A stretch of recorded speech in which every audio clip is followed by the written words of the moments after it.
राधे, हरे कृष्णा। कैसे हो आप सभी लोग? आशा करती हूँ आप सभी परम मंगल में होगे, स्वस्थ होगे, अच्छे होगे। तो आज की वीडियो बहुत ज्यादा इंपॉर्टेंट है क्योंकि देखो, अमावस्या हो गई, पूर्णमासी हो गई, ये हिंदू सनातन धर्म के अनुसार बहुत इंपॉर्टेंट होते हैं। अमावस्या पूरे महीने में एक आती है और पूरे साल भर में 12 आती हैं, लेकिन जब भी अधिक मास होता है तो अमावस्या जो होती है वो 13 हो जाती है। हर महीने की अमावस्या बहुत इंपॉर्टेंट होती है। अमावस्या का जो व्रत उपवास होता है, वैसे तो देखो अमावस्या की तिथि किसको डेडिकेट होती है? नंबर 1, अमावस्या की तिथि भगवान विष्णु को डेडिकेट होती है। नंबर 2, अमावस्या की तिथि भगवान शिव को डेडिकेट होती है। और मोस्ट इंपॉर्टेंट, अमावस्या की तिथि जो होती है वो हमारे पितरों के निमित्त होती है, पितरों को भी डेडिकेट होती है अमावस्या। और अमावस्या पर किए जाने वाले सभी उपाय न केवल हमें पितृ दोष से मुक्ति दिला सकते हैं, अपितु हमारा काल सर्प दोष और भगवान शिव की और विष्णु भगवान की कृपा पाने के लिए भी बहुत ज्यादा सर्वोत्तम होता है। अब उसमें देखो, वैसे तो सभी अमावस्या अपने आप में बहुत इंपॉर्टेंट है, लेकिन अगर मैं बात करूं मौनी अमावस्या की, तो ये ना बहुत ही ज्यादा इंपॉर्टेंट है। क्यों इंपॉर्टेंट है? क्योंकि इस दिन ऐसा बोला जाता है कि द्वापर युग का प्रारंभ हुआ था, है ना। मतलब युगादि इस दिन बोला जाता है, मतलब इस दिन किसी ना किसी युग का आरंभ हुआ था। कहीं पद्म पुराण में सतयुग का लिखा है, ठीक है ना, स्कंद पुराण में द्वापर युग का लिखा है, कहीं कहीं पे कलयुग का भी है। वट एवर, चाहे कहीं कोई से भी युग का आरंभ हुआ हो, लेकिन एक युग का आरंभ इसी मौनी अमावस्या पे हुआ था। ये बहुत इंपॉर्टेंट है। न केवल युग का आरंभ हुआ था, अपितु पृथ्वी पर सब पैदा होने वाले सबसे पहले जो थे मनु शत्रुपा, मनु और शत्रुपा जी की उत्पत्ति जो है ब्रह्मा जी से हुई थी, वो भी इसी दिन हुई थी। तो इसी वजह से इसको मौनी अमावस्या कहते हैं, क्योंकि स्वयं मनु जी प्रकट हुए थे इसी दिन, इसको मौनी अमावस्या कहते हैं। अच्छा, मौन का अर्थ होता है ना, मौन एक अवधि होती है, ठीक है ना। मौन एक बहुत इंपॉर्टेंट अवधि होती है। जब हम ये मौनी अमावस्या का व्रत रखते हैं या पूजा अर्चना वंदना करते हैं तो हमें मौन की अवधि मिलती है। मौन की अवधि अर्थात उच्च श्रेणी के पद के हम लोग अधिकारी होते हैं।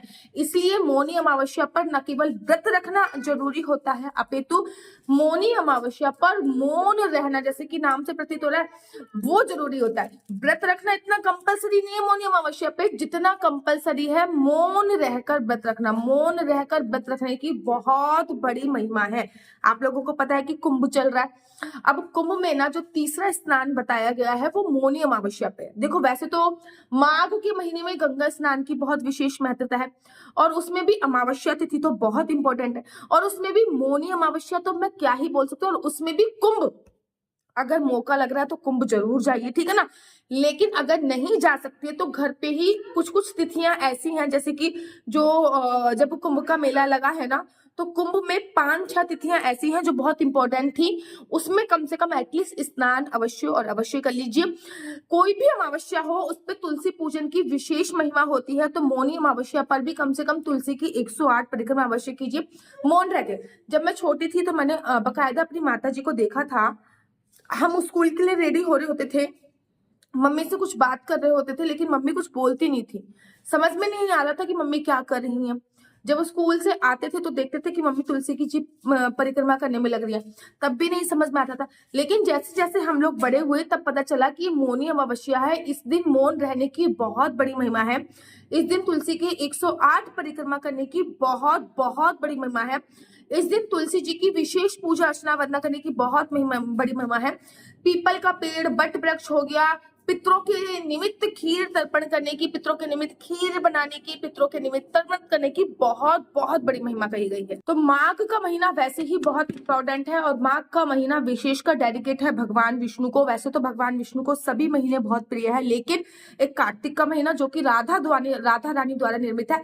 देखो, 2 महीने में ना स्नान की बहुत बड़ी महिमा है, एक तो माघ के महीने में, एक कार्तिक के महीने में। कार्तिक के महीने में स्नान की इसलिए बड़ी महिमा है क्योंकि कार्तिक का महीना भगवान श्री कृष्ण जी को बहुत पसंद है, क्योंकि वो राधा रानी द्वारा बनाया हुआ महीना है।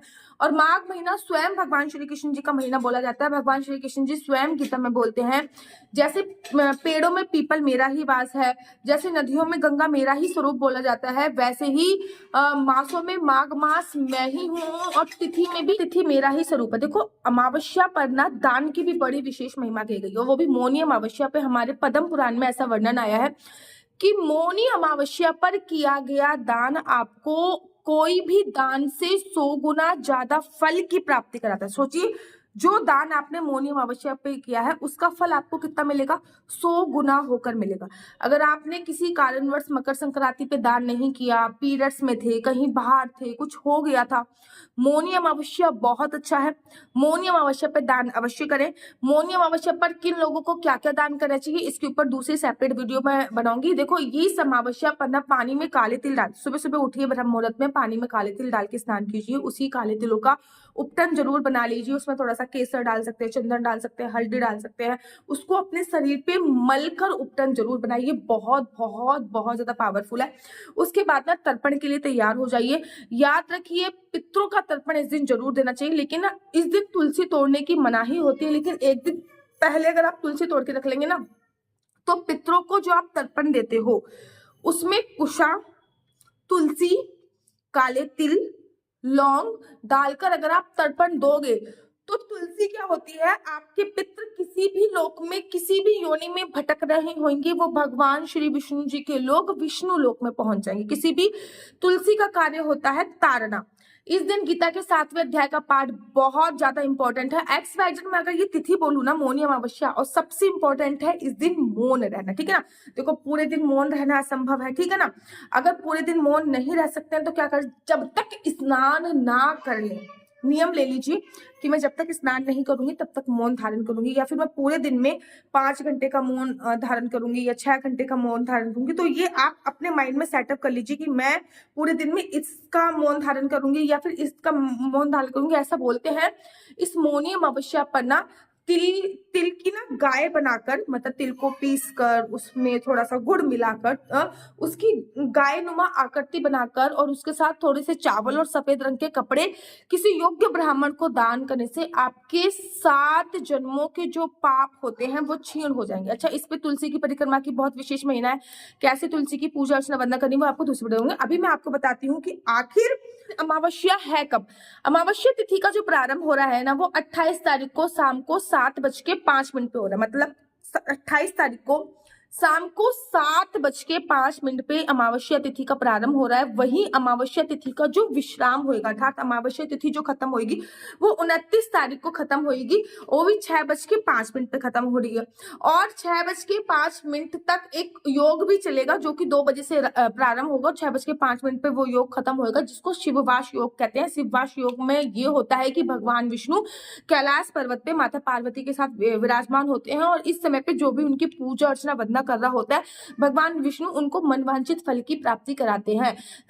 अमावस्या पर ऐसा भी बोला जाता है कि अमावस्या पर अगर आप तिल जो है भगवान की शिवलिंग पर चढ़ाते हैं ना, तो बहुत अनंत गुना फलों की आपको प्राप्ति मिलती है और आपके पितृ तर्पण होते हैं। तो उदया तिथि के अनुसार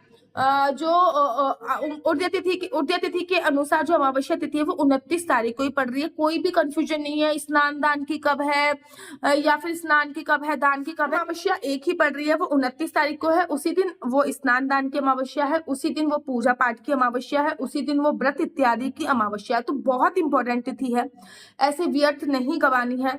शिव वासन योग जिस दिन है उस दिन प्लीज उसका फायदा उठाइए।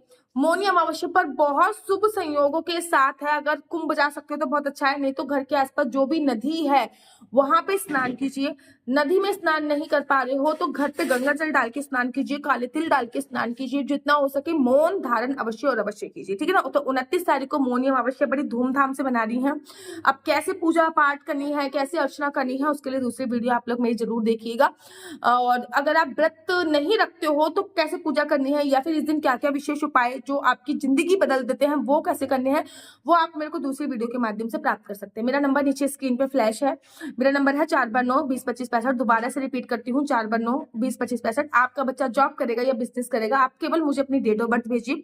डेट ऑफ बर्थ के माध्यम से, अर्थात जन्म की तारीख, जन्म का समय, जन्म का साल आप मुझे भेज सकते हैं, और उसके माध्यम से आप जान सकते हैं कि आपको किस फील्ड में जाना है, आपके बच्चे को किस फील्ड में जाना है, उसको किस चीज की तैयारी करनी चाहिए, किस फील्ड में उसका करियर सही रहने वाला है। डेट ऑफ बर्थ के माध्यम से सरकारी नौकरी का योग है या नहीं है, विदेश जाने का कितना योग है, ये सभी जानकारी मैं आपको कुंडली के माध्यम से प्रोवाइड कराती हूँ। शादी का योग कब बन रहा है, संतान प्राप्ति का योग कब बन रहा है, संतान प्राप्ति नॉर्मल होगी या फिर मेडिकल ट्रीटमेंट से संभव होगी, लकी नंबर, लकी कलर, किस रंग के कपड़े पहनने चाहिए, किस रंग के नहीं, कौन से ग्रह नक्षत्र सही नहीं चल रहे हैं, उनको स्ट्रॉन्ग करने के लिए आप क्या कर सकते हैं, ये सभी जानकारी मैं आपको कुंडली के माध्यम से प्रोवाइड कराती हूँ। लेकिन याद रखिए कुंडली देखना बिल्कुल भी फ्री नहीं है, कुंडली देखने के थोड़े से चार्जेस है।